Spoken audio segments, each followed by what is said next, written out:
good morning. Thank you so much for having me on this stage. How many of you were here for the Young Leaders panel? A few of them are still here. Let's give them another round of applause. This is amazing. So, I am here to talk about the future, but first I'm going to take you on a little journey into my past and the past of the cybersecurity industry, and hopefully dispel some popular myths that have resurged in a different form.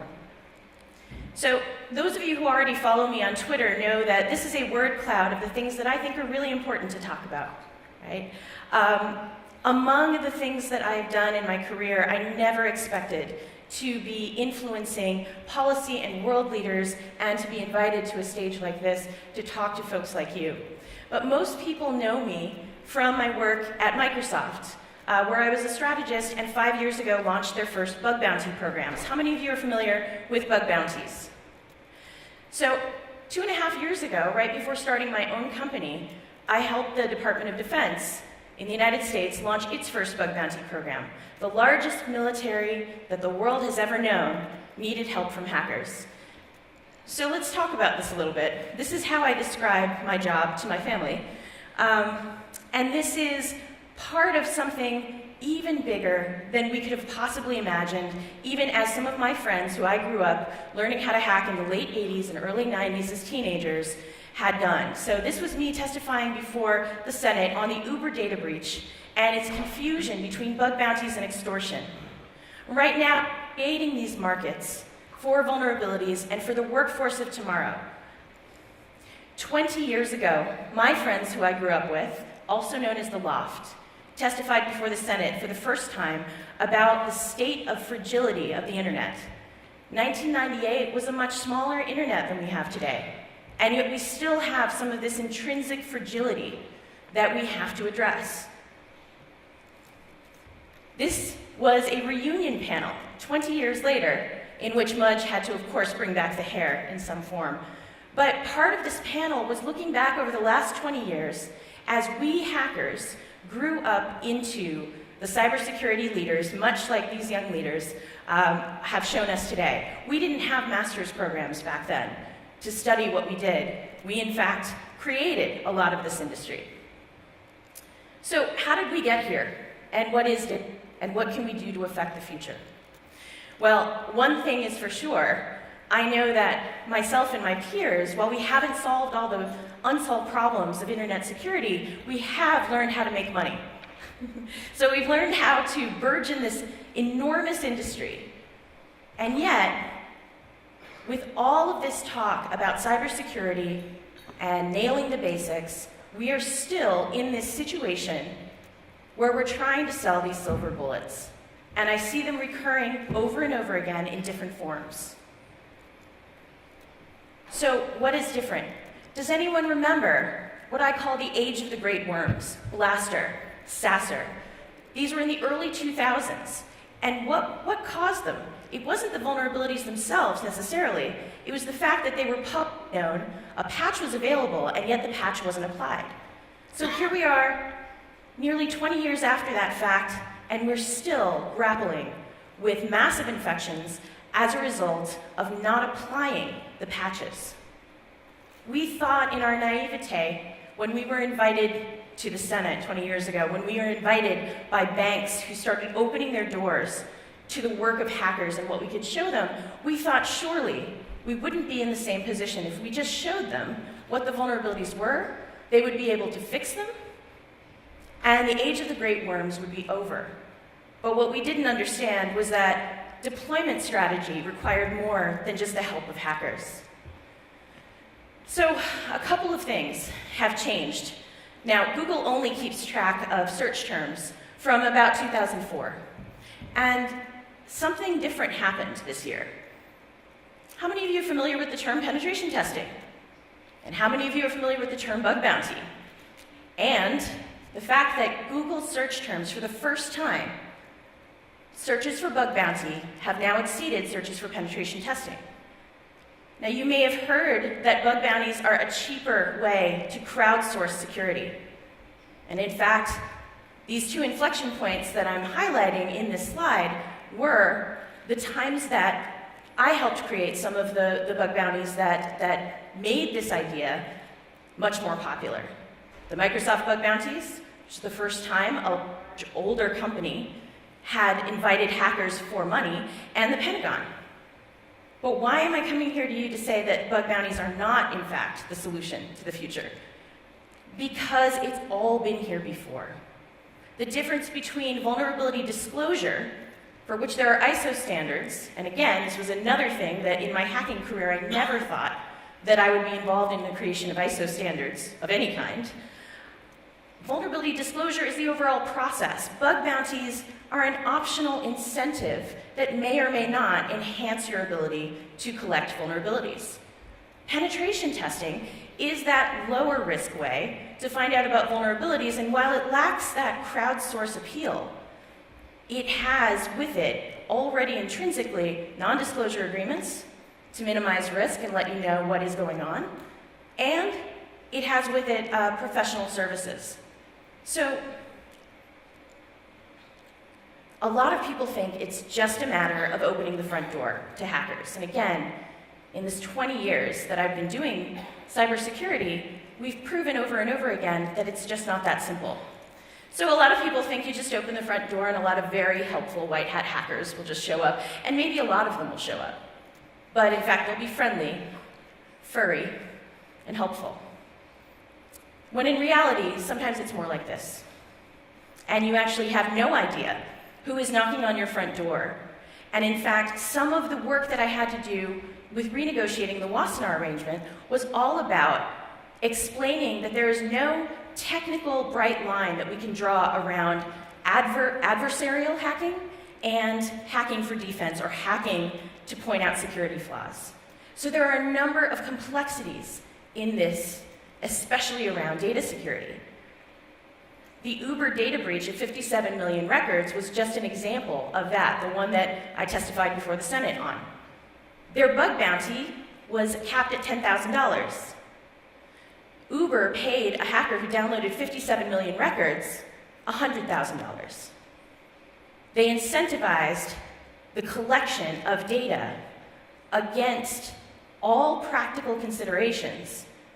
And in fact, the hackers who wanted to play by the rules were in fact sent a message that if you just go for a higher price, you could potentially negotiate, and if you show millions of records instead of just one example, it pays off. So we are confusing markets right now, and we have a chance to fix it. I won't go into machine learning and AI, but one thing is certain. If we are unable to handle the vulnerabilities that we know about today and apply patches for known vulnerabilities, what hope do we have when we enhance the capabilities of bug hunting with AI and machine learning? So this example happened right before I gave a speech in Richmond, Virginia. How many of you heard about this? There was an armored military vehicle that was taken by an unfortunately mentally ill soldier who was also part of the information security community.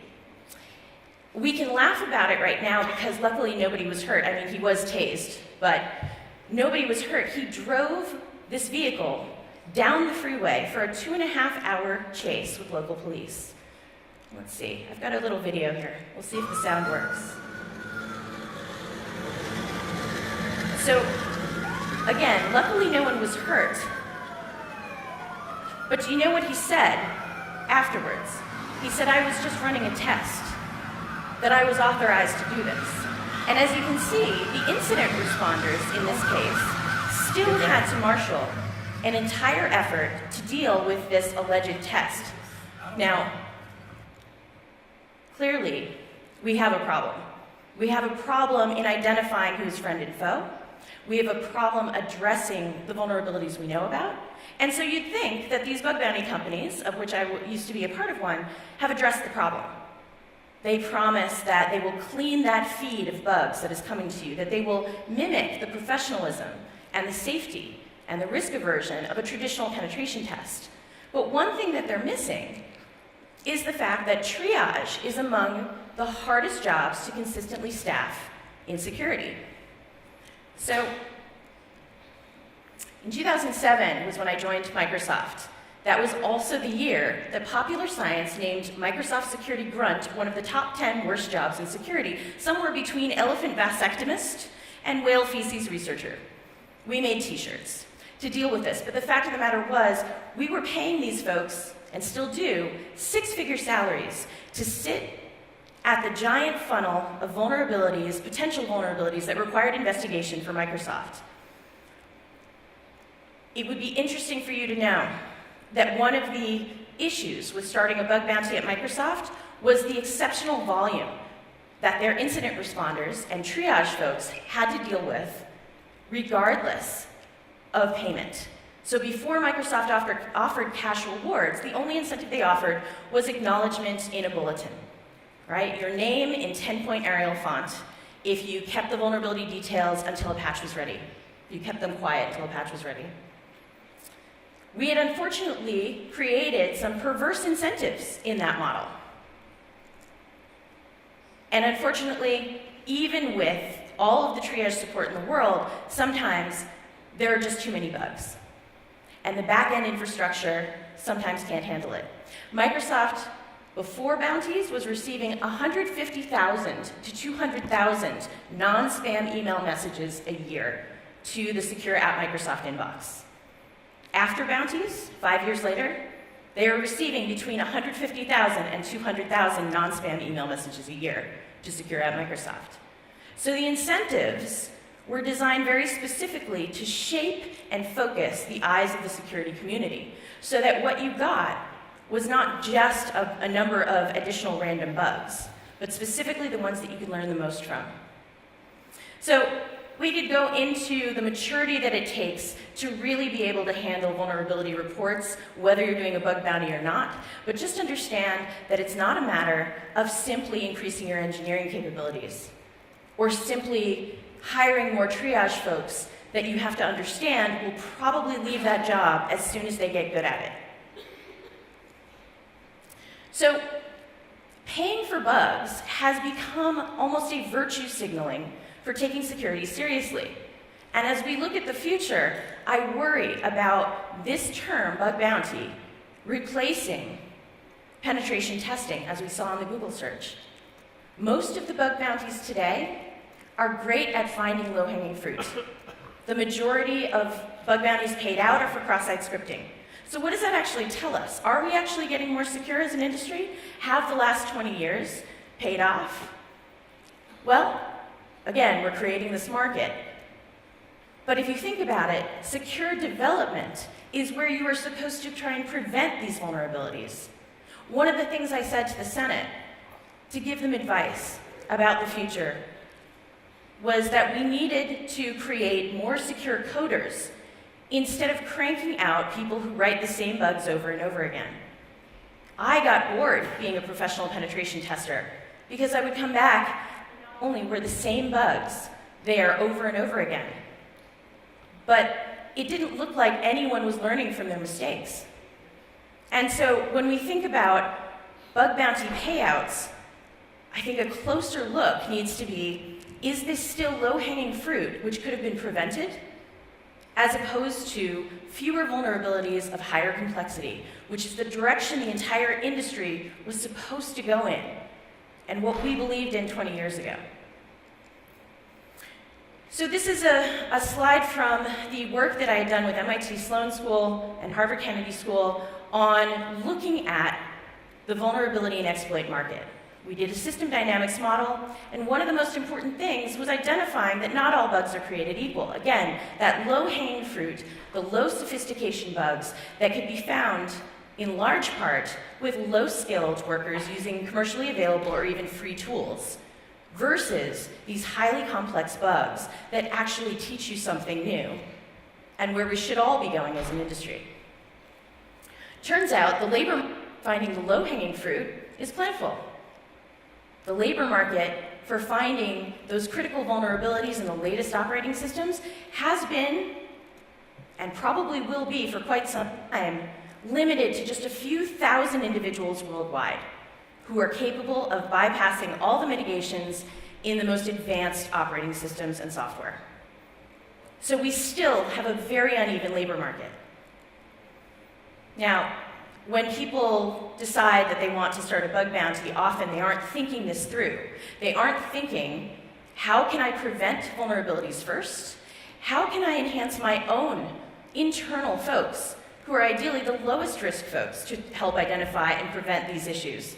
How do I attract more talent to come work inside, as opposed to putting out incentives and hoping for the best from the outside? So there are a few myths that we're going to bust, ideally, right now, about motivations of hackers. So last time I checked, all of us were still human, and all of us have a mix of motivations for what we do. If it were all about money, put it this way, my specialty when I was a professional hacker was robbing banks, so I would not be here if our main motivation was money. So a lot of things get put forth as this idea that to secure the software and websites and products and IoT and medical devices of the future, that everybody needs a bug bounty, and that it's the end goal to any vulnerability coordination program. Now, when I work with the NCSC in the UK, we work on building capacity.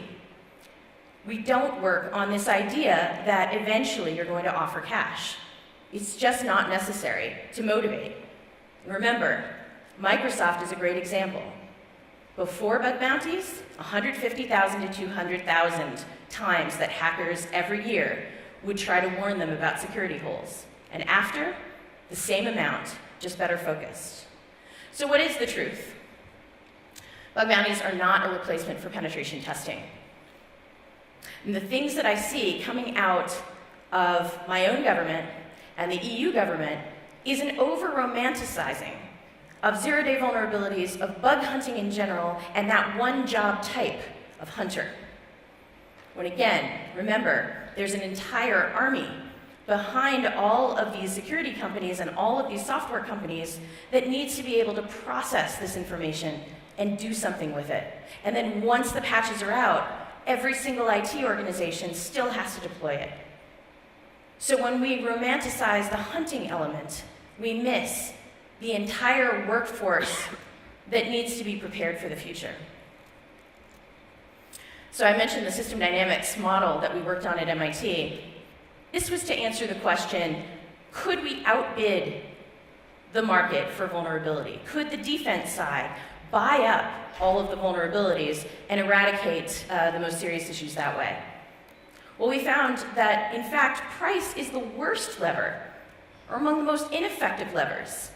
So whenever you hear this idea that, well, if the bounty didn't find it, the bounty must not be high enough. Again, playing into that myth that the only thing worth our attention is the thing that pays the most money. In fact, the lever that was most effective was closing the skills gap between defenders and offense using exceptional tooling. And we're not talking about just fuzzers. Remember that triage job that's so hard. We're talking about determining ability. That is the tool set that the defenders need to more quickly assess the vulnerabilities at whatever volume are coming in. So perverse incentives, something that we worry about when we create any kind of incentive, whether it's sending someone a t-shirt or offering them cash, is how will this affect our internal employees? How will this affect that layer of protection that's supposed to be the ones preventing a lot of these vulnerabilities? Well, the idea of perverse incentives is not new. Neither is bug bounty. Netscape had the first bug bounty back in the mid-90s. And at that time, the Dilbert cartoonist decided to write about these perverse incentives. So how many of you have heard of the Intel bugs, Meltdown and Spectre? Those speculative execution bugs? So there are several bounties now at $250,000 each from Intel, from Microsoft. What does that do to the labor pipeline for those organizations that need to be thinking about the architecture for security for the future? A lot of the hiring managers inside these companies are now worried that if they're offering these $250,000 incentives with only a 6-month waiting period from being a former employee of these companies to go ahead and collect them, that they are in fact decimating and gutting their own pipeline. So as we talk about getting more young people into cybersecurity, and that few thousand worldwide who are capable of finding the most serious, sophisticated bugs, not the low-hanging fruit, we have to think with this lens in mind that this perverse incentive is a real thing. And the offense, it will always be able to outbid the defense market. We must not focus on price. So what you're seeing in that graph is real data and a projection. The real data is in white, and that was the data of how many bulletin class vulnerabilities were submitted to Microsoft by that free group of helpful hackers during the IE10 beta period. And that big spike after the break was IE10 after it was out of beta. Now, why would the hackers who were willing to report vulnerabilities for free to each of these vulnerabilities, potentially commanding 6 figures on the offense market, why were they willing to give it to Microsoft for free?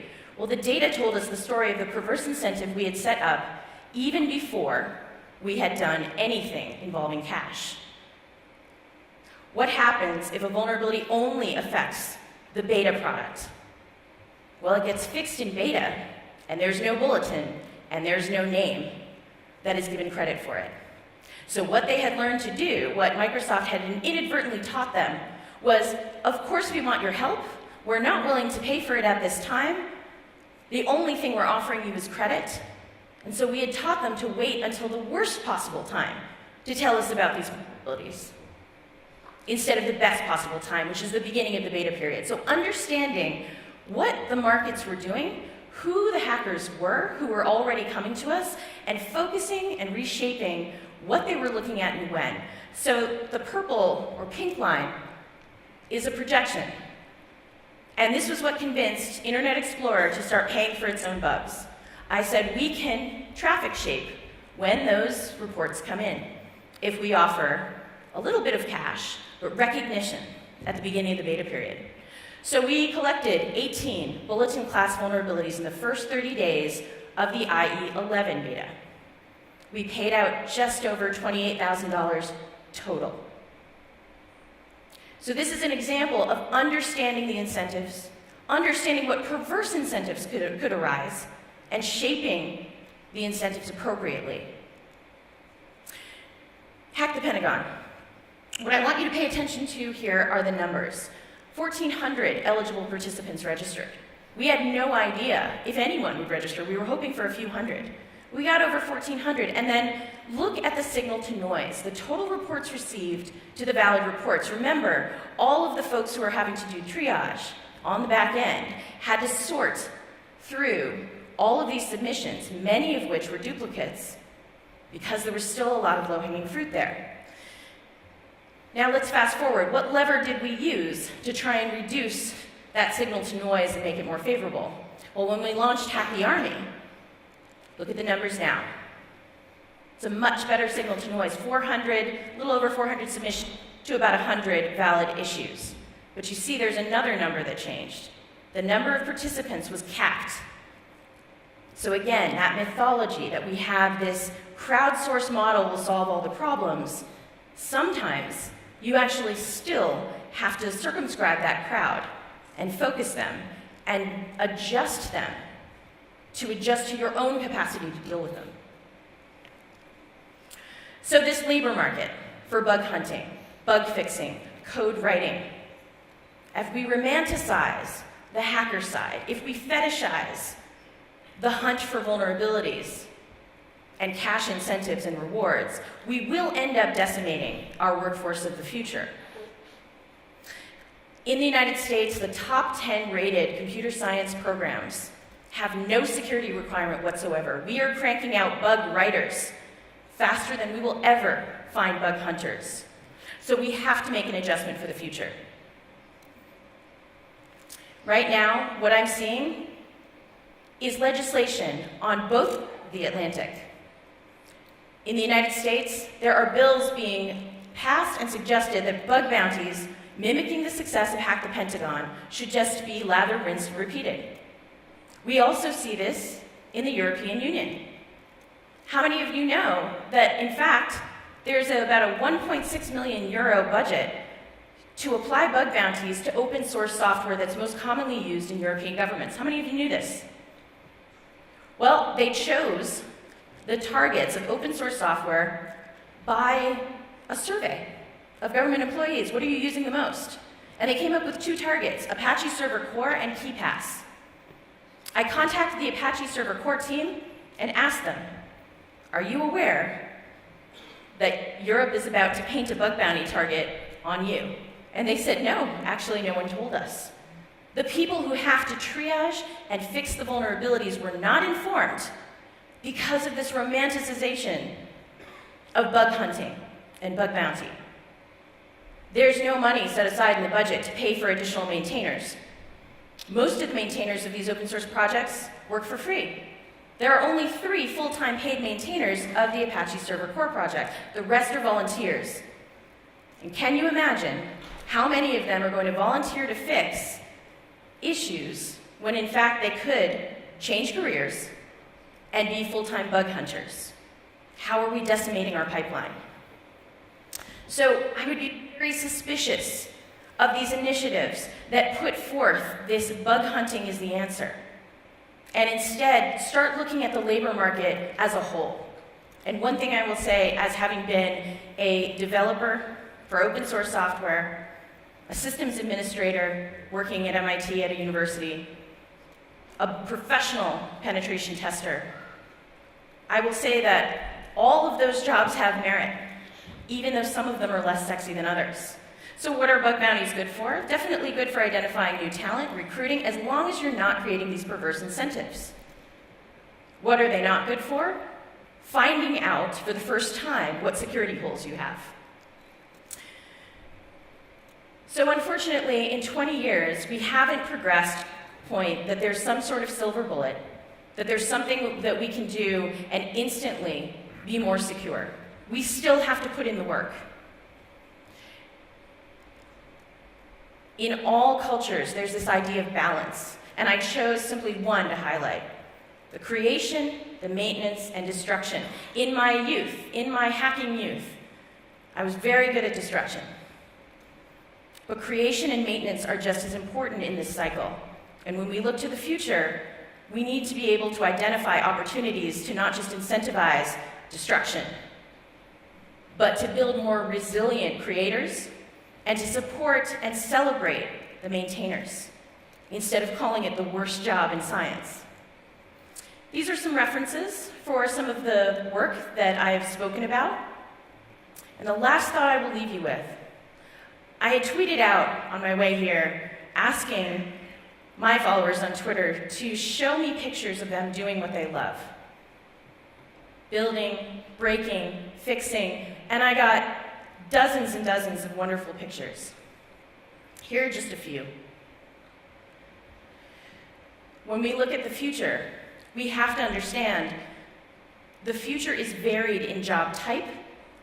The future is varied in who will create these jobs, who will fill these jobs.